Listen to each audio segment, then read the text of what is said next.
Alright, so I'm going to start by just doing like an espresso cup. And I'm going to go into different mug shapes. Now, one thing I would want to stress, because a lot of people, I want to make the perfect mug. There's no such thing as the perfect mug. That's very subjective. Okay?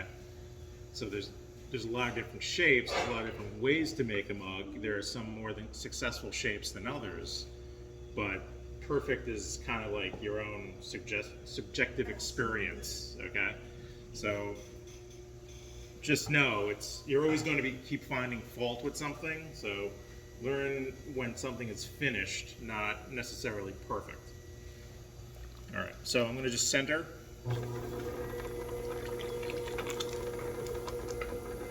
Pushing down, pushing in, pushing down, squeezing. Here I am, right?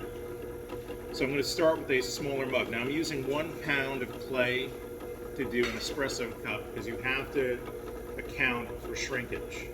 You're going to assume that it's going to come down a little bit.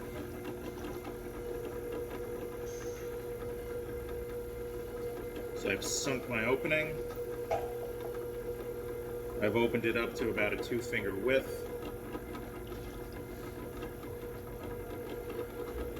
And now I'm just pushing in and coming up. Okay, and just repeat that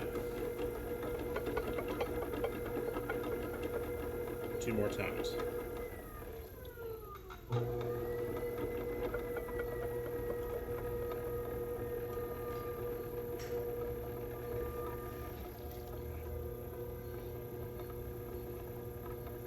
So at this point, I have a base cylinder where I can work off. As usual, the first thing I'm going to do is remove some of this stuff at the bottom.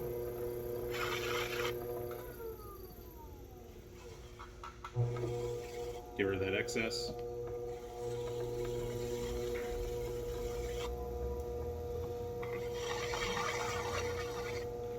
Now, some espresso cups are just kind of straight, and some others, they have a little bit of bow in it, little bow out. It's completely up to you and your sense of design, okay? In this case, for me, this is a little too wide, so I'm going to push it in a little bit more and bring it up a little bit taller.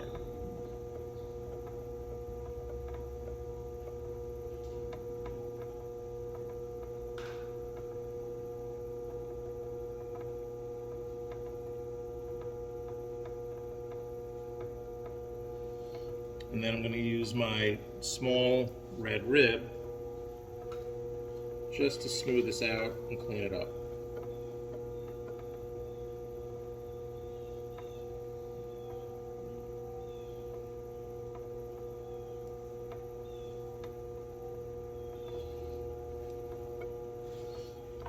And then I will use my wood rib to make it straighter.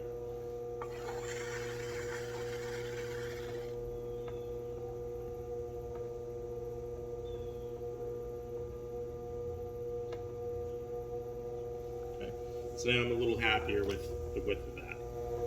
Obviously, it's way too tall for an espresso cup, so I'm going to trim this down. Taking off about 1 inch. And what I like to use, especially when I'm doing cups, is a little chamois cloth on the rim.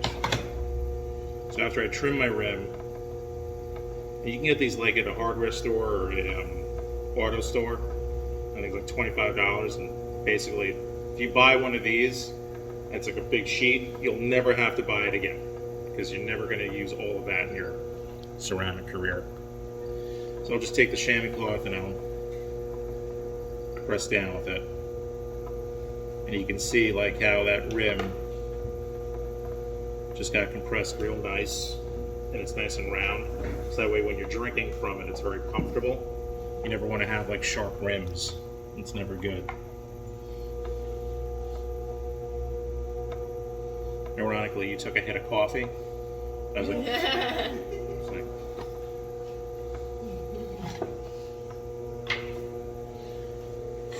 So everything after that is pretty much standard. I just trim away the bottom like I normally would.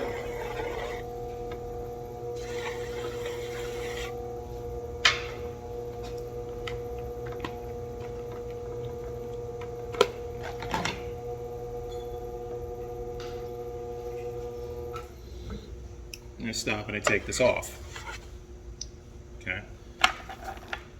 There's nothing wrong with overestimating the amount of clay that you think you're going to need and pushing it taller than you think just to know that you're going to trim it down.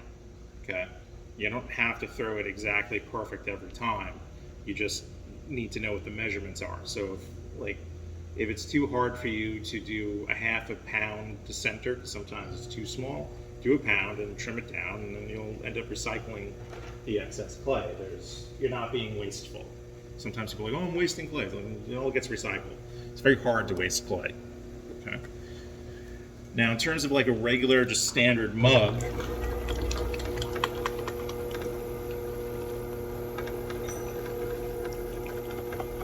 pretty much I'm just going to do a straight cylinder for that.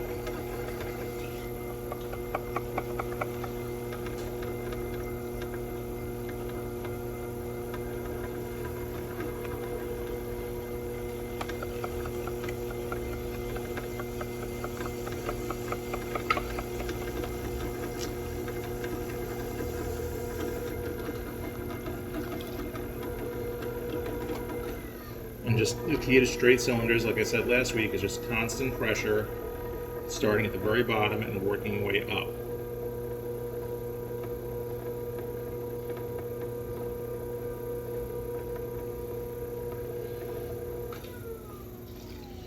You always want to be pushing upward, like on an angle, to keep this from flaring out, because as you get taller, it's always going to want to go outward this way, so you want to make sure you're pushing in. Okay? And usually, again, only about 2, maybe 3 pulls. You don't want to overwork the shape. Key is learning when you're done.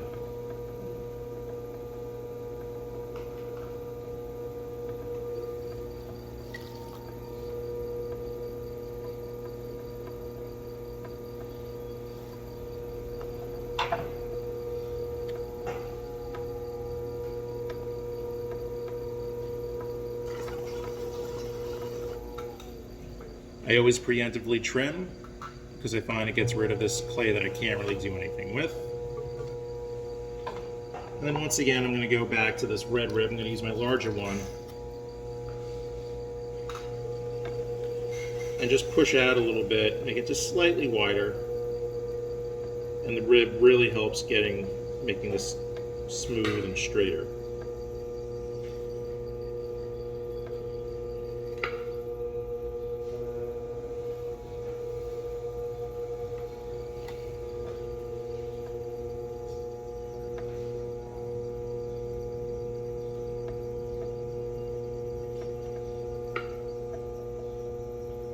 And one thing I'll say about the chamois cloth, it blends into your water very easily, so don't just throw it in, kind of keep it on the side. Yeah, that's a good idea. Fishing, yeah. Right? A lot of people lose their chamois because they don't feel it in the water. When they go to throw the clay out and recycle it, it goes into the recycled clay. And that's always a problem. Now what you do at the bottom here is completely up to you. I like to round it out, but if you want to keep it like very straight, that's fine. There's no rule that says you have to round it like I do.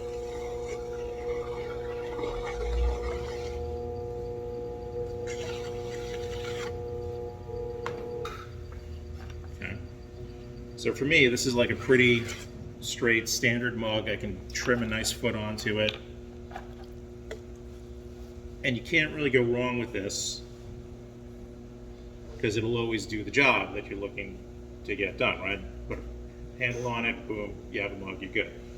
Coffee, tea, beer, whatever you want. Yeah. Whiskey. Though if you're drinking your whiskey mug full, you might have other things you need to examine in your life. Okay? Now some people like to put a belly in their mug. They like to round it out. I'm going to show you how you can do that.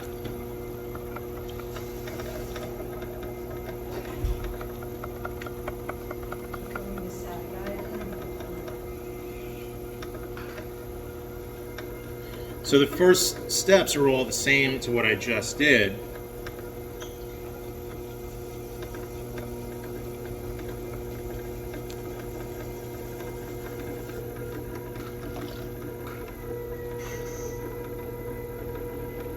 And I pull the wall up and I make a straight cylinder.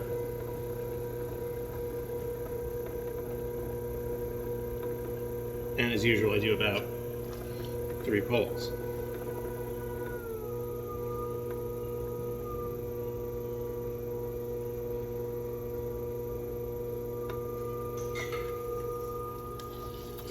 The thing after this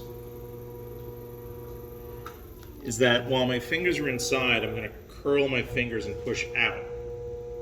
Okay? Now I could do this with just my fingers, but if you don't trust your fingers, you can use a sponge at the same time. You know, it depends on how your nails are, how wet your hand is. Yeah, either way is fine. Okay? So I'm starting here down at the base. I'm going to push out a little bit, curl my fingers, and then let it go.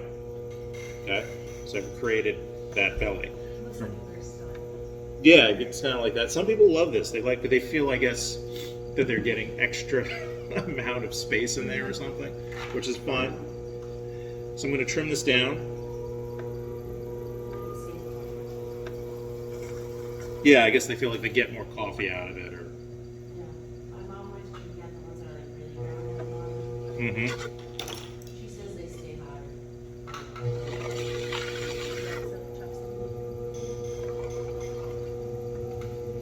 Like if you see the one that I threw and you see what Emma's drinking out of, that's more or less like just a straight mug, what I did, right? But some people like this too. Now what I'm going to do is take my small rim.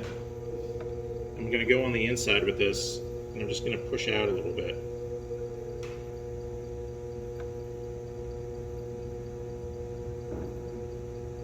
See how that just kind of made it a little bit more uniformly round here? And then I'm going to do the same thing with the big one on the outside. So I'm shaping it, getting it round.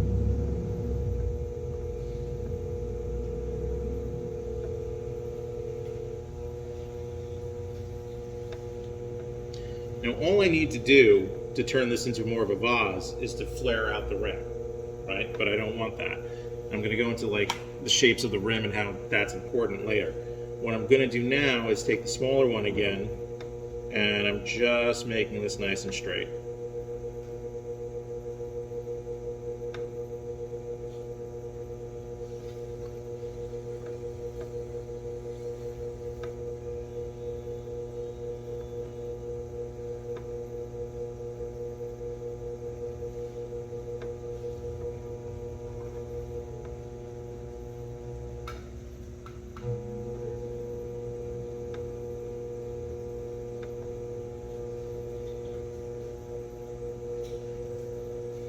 Hello. Hey!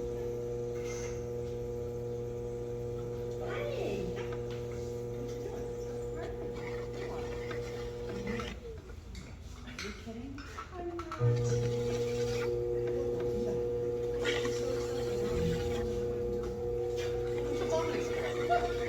Pretty much, yeah, that's why they pay me the big bucks.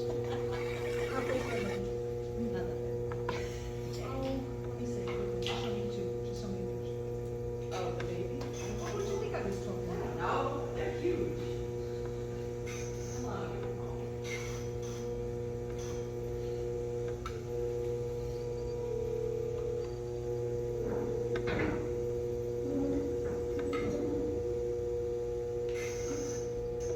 So I see like a lot of local potters, they'll make their mugs like this. And they'll put their handle here. And they have that look. Now what I don't like about it, and it's not a knock against anyone who does it, but then my knuckles are really right up against here. Okay? But it's not like, it's just for me a design thing for a mug. So that's why I keep my mug straight, because like my knuckles don't go against it. If you got like a hot beverage, that's gonna kind of be uncomfortable, in my mind anyway. But I'm not knocking anyone who does it, and that's how they like to have their mugs, and that's their design. That's perfectly fine. Okay? Now, if this was like something more for cold beverage like beer, or like iced tea or something like that, then it's perfectly okay because you're not going to burn yourself.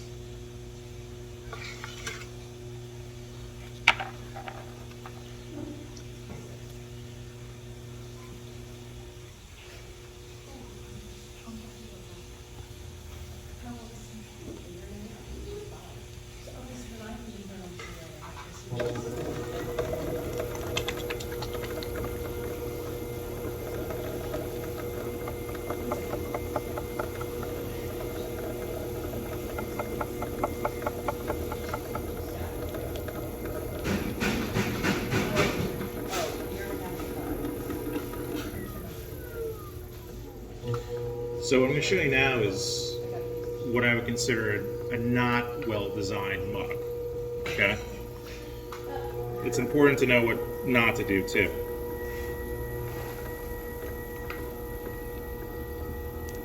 So every once in a while, potters decide to reinvent things. And I think it's the case of the potter who doesn't use their own work, like the chef that doesn't taste their own food, right? Oh my God, that's so true. Because I have four mugs and oh my God, did they try to hold out my mugs and they can't get your hands in it. Right. So, I don't care what kind of mug you're making, you're pretty much going to have to do a cylinder. But then, sometimes people do this kind of thing.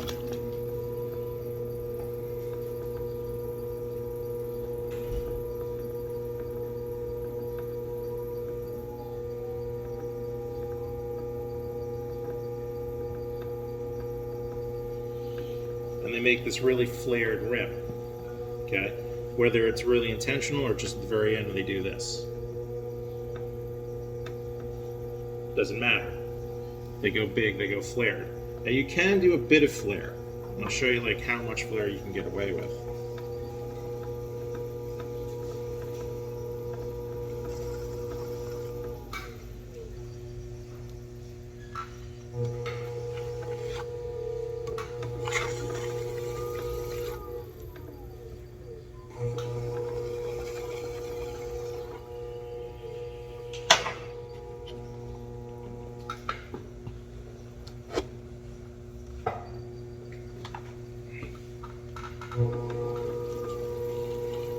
And this might have been something that you did, and not, when I say you, I mean generally, not to anyone specifically.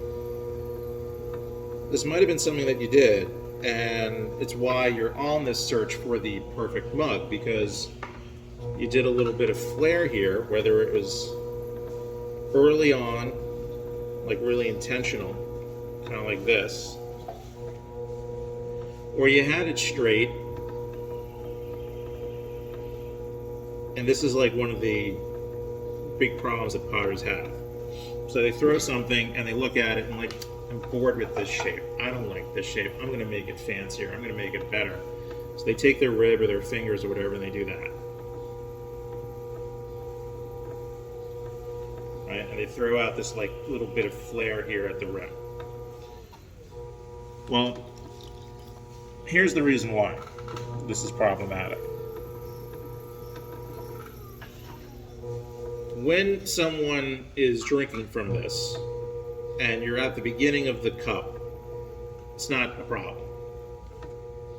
And I speak from personal experience, I'm not making this up. So you have a full cup of coffee, tea, hot cocoa, whatever your beverage of choice is. Now this is arguably a very small amount of flair, so it probably wouldn't happen. But if you have this much flair, this is going to happen. So you're drinking from it, having a fine time. You're at work, sitting at your desk. For the purposes of this discussion, we're assuming you have a white shirt on. But you'll be a very visual picture here. And you're drinking from it. No big deal.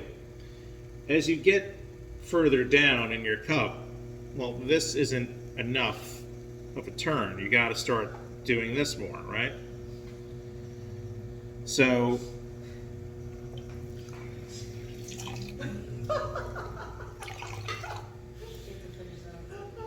You're getting to here. Okay. You start throwing your head back. And then you see how it just kind of pours out.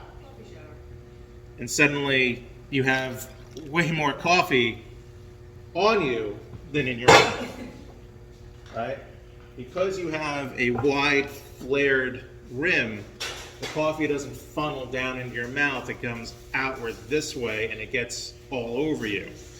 So that's why I always tell people don't make flared rims on their mugs, because that's how it is. Now, I used to have these green mugs. My mother had bought them. I don't know where. I'm going to guess Williams-Sonoma, because she loved a lot of Williams-Sonoma stuff. And it was sort of like a slightly V-shaped mug with a little bit of flare at the top. I thought these mugs were great. I liked them a lot. And, you know, they were mass-produced. But I started noticing, like, as I would try and get to the end of whatever I was drinking, that's when it started rolling down the sides of my mouth. And I realized it's flared. Whereas if you have something straight and round, it's going to just go right into your mouth and it's not going to come out the sides and down your shirt. So that to me is like an unsuccessful mug design. The flare's uncomfortable also on the mouth. I find it to be uncomfortable. It depends. It depends on how much flare you do. Like, you can have a very tiny amount, but just know, as much flare as you do, you're now opening it up, not funneling the liquid. So you want to keep that mindful. Now, if you do make some ones with flare on them, and you're thinking of giving them away or giving them as presents, give them to the people you don't like. And then just tell them that you were thinking about them when you made it. Or if it's office presents, give it to whoever in the office that is just, you know, not a person you enjoy working with, right? So the last thing I'm going to show you is more of like a teacup design here. And when you're going to do like the classic sort of wide teacup, the thing to think about is that it's more of a bowl than an actual cylinder. Okay? So in that case, I'm going to go lower, I'm going to open wider, and I'm going to pull shorter.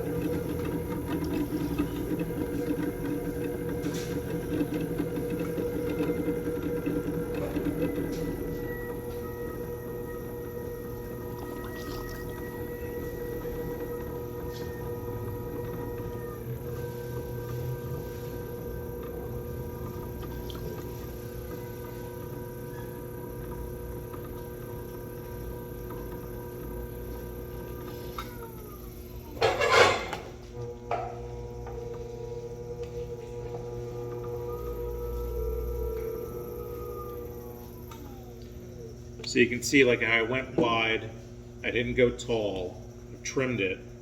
Typically for a teacup, which is usually meant for small amounts of tea, like you don't really go for 12-ounce teacups that you're going to pour from a teapot, right? Because you have the teapot keeping the tea warm that you're going to go from. I'd usually use about a pound, pound and a half. This is 2, I went a little bit bigger. But it's really just about showing you the shape here.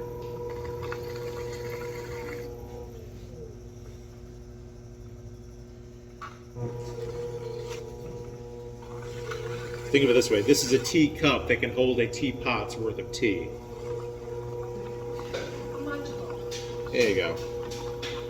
So I'm just rounding out the bottom. You definitely want a nice round bottom for that.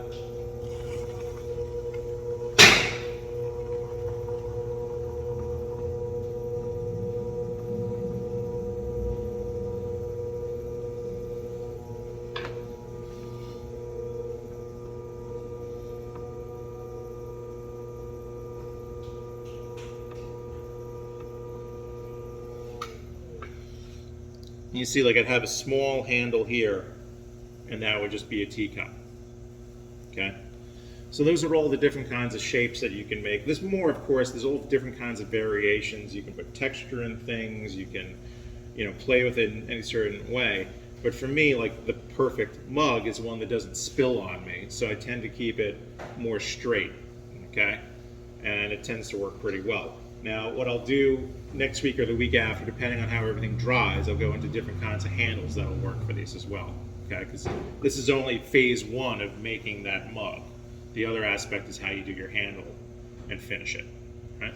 But that's today's big lesson on tea mugs, teacups, mugs of all sizes.